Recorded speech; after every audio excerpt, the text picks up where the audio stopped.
Hello, this is Ms. DB, and in this video we're going to go over how to do some of the problems on the 7.4 worksheet on applying properties of similar triangles.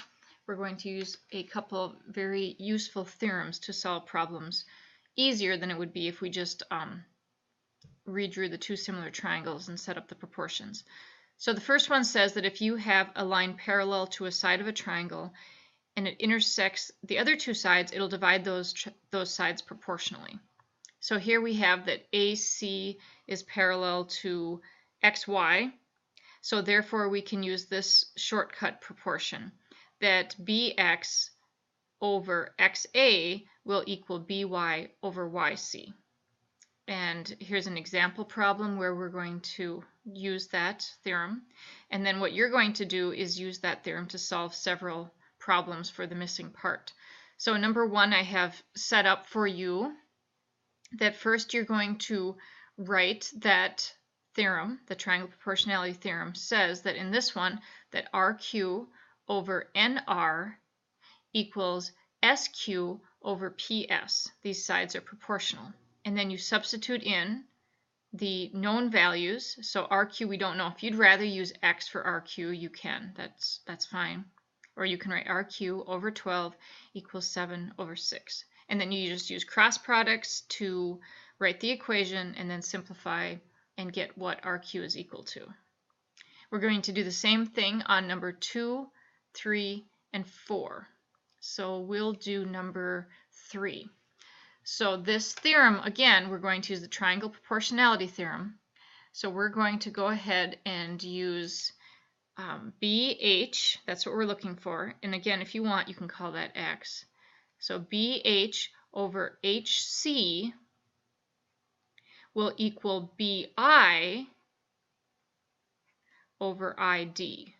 So the first thing is to use the triangle proportionality theorem to figure out what are the proportional parts in this equation. And then after that, then you will substitute in the known values. So BH, I'm going to call that X. HC is 9. BI is 9. And ID is 15. And then you just solve the proportion the same way that we've been doing this whole chapter. So X times 15 is 15X equals 9 times 9 is 81. Divide both sides by 15. And you get that X is equal to, let's get a decimal version of that, 81 divided by 15 is 5.4. So BH then is 5.4. Okay, now in number 4, it's a little bit different because you're asked to find MV right here. And it says hint find VN first.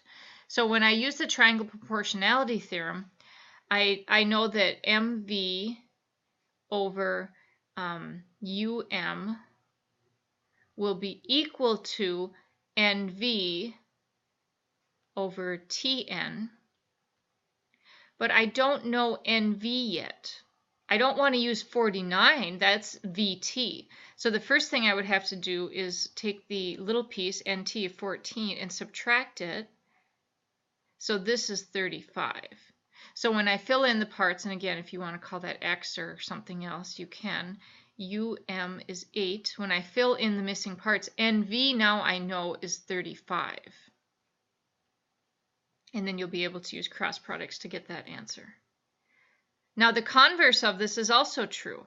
That means if you're given all 4 sides and you can show that they are proportional, then you know that the lines are parallel. So if you're given all 4 sides, see here we have this, this, this, and this, and you want to show that it's parallel, then what you're going to do is figure out the similarity ratio of the sides, and if it's the same, then the triangles will be, or then the 2 lines will be parallel by the converse of the triangle proportionality theorem. So number 5 and 6, they've got the sides set up for you. Let's do number 7, which is a little more independent. So WX and DE, they want to see if these two sides are parallel. So to figure it out, we're going to use the converse of the triangle proportionality theorem, which says that if this over this is the same as this over this, then it will be, these two lines will be parallel. So I'm going to do FW over WD, and then I'm going to do FX over XE, and I'm going to see if I get the same ratios, and you'll probably have to simplify. So FW over WD is 1.5 over 2.5, and FX over XE is 2.1 over 3.5. I can't tell if they're the same from this, what I've got. Now, since they're decimals already, I'm going to go ahead and use the calculator to figure out the decimal version of 1.5 over 2.5. So 1.5 divided by 2.5 is 0.6. Now I want to see if this simplifies to the same thing. If it does, then I know that those lines are parallel. If it doesn't, then the lines are not parallel and you can't use this theorem. 2.1 over 3.5 is also 0.6.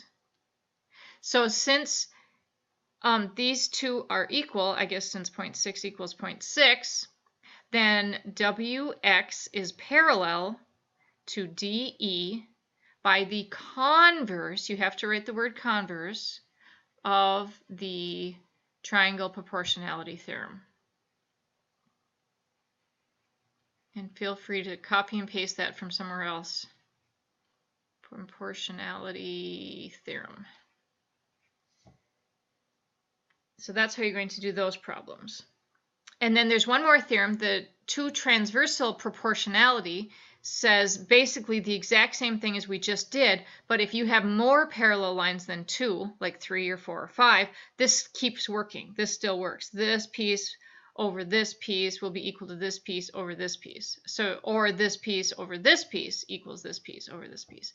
So you can use it even if there's 3 or more parallel lines.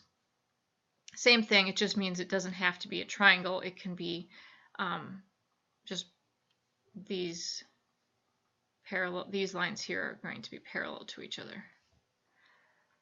All right, and then the triangle angle bisector theorem, this is another way to divide a triangle. If you have the angle A here is bisected, which means you have this angle congruent to this angle. So it has to be marked that these angles are congruent to each other, which they will be. Then what's true is that this other side opposite the angle is divided proportional to these sides.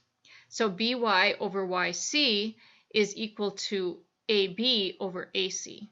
So that's another way you can set up a proportion and solve it. So there's an example problem, and number 9 is quite well set up for you. So we'll do let's do number 11. So we're going to use this is called the triangle angle bisector theorem. Triangle angle bisector theorem. So let's use that triangle angle bisector theorem to find NP and LP. So first of all, we know that NM over ML, this piece over this piece, will be proportional to NP over here to LP. And then you substitute in all the parts that you know. So NM is 4, ML is 5, and P is x minus 1, and LP is x plus 3. And then you solve with cross products. So 4 times x plus 3 is equal to 5 times x minus 1. And then we solve this equation, so we use distributive property. 4 times x plus 4 times 3, that'd be 4x plus 12, equals 5 times x minus 5 times 1. And then we have an x on both sides. Let me give myself a little more room here. Okay, so I will subtract 4x from both sides. So I'll get 12 equals 1x, or x minus 5, add 5, add 5. Now the question did not ask me to find the value of x. It said find NP and LP. But now that I know what x is, I can take x, which is 17, and plug it into this expression and find that NP is equal to 16 and LP is equal to x plus 3. So that would be equal to 20. So you find the value of x, and then you solve the expression to find the missing sides that they ask you to find. And then the last section here, it says that BC is parallel to DE is parallel to FG. All you have to do is finish the proportions here. You don't have to, we're not solving for any missing parts. We're just figuring out what would be true. So the first one is AB over BD. So they've got the two parts. And using the theorem that we just learned, we know that that would be proportional or equal to AC over, so what's the missing part here is CE. So if you're writing these by hand, you can write them right on here. If you're typing, you can put your answers down here. Either one is fine. And then I'll erase that so I'm not confused by that. And then for the next one, let's do 18. It says AF over AB would be congruent to what over AC? Well, the whole thing is AF on the left side, so we have to use the whole thing on the right side to find that missing part, and that would be AG. Or again, if you're typing, you can fill it in down here. And you can finish the rest of them that way. Look for the parts that are proportional to each other. All right, if you get stuck, let me know, and I will work with you to figure it out. Thanks a lot, and have a wonderful day.